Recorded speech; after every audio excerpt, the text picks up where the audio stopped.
যারা ভাবতেছেন এই শীতের মধ্যে স্বামীর বাড়িতে যাইয়া স্বামীর সেবা যত্ন করবেন, তাদের উদ্দেশ্যে আজকের এই ভিডিওটা। তো স্বামীর উদ্দেশ্যে সেবা করার আগে কিন্তু স্বামীর ভারী ভারী কাপড় চোপড় এই শীতের মধ্যে ধুইতে হবে। শীত যত বেশি হোক আর কমই হোক, কাপড় চোপড় কিন্তু ধুতেই হবে। আর দেখেন কত ভারী ভারী কাপড় চোপড় প্রতিদিন ধুইতে হয়।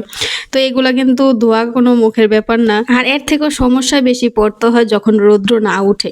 এই দেখেন চারপাশে কত কুয়াশা, এখন কিন্তু বেলা 12টা বাজে। তো কাপড় চোপড় এমন একটা জিনিস যে আজকে ধুবো কালকে ধুবো এগুলা করতে করতে কিন্তু দেখা যায় যে অনেকগুলা কাপড় চোপড় একসাথে জমে যায়।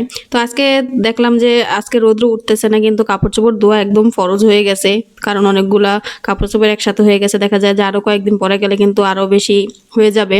তো শীতের সময় কিন্তু রান্না বান্না যত শীতই হোক, ঘরের বউদের কিন্তু আর কোনো শীত লাগে না, তাদের রান্না বান্না করতেই হয়। সুন্দর করে রোদ উঠে গেলে কিন্তু কাপড় চোপড় শুকাতে এত ঝামেলা হয় না। এই কাপড় চোপড় গুলা কিন্তু 3 দিনে আমি শুকাইছি, কারণ আকাশের মধ্যে রোদ্রের কোনো দেখাই মিলে না।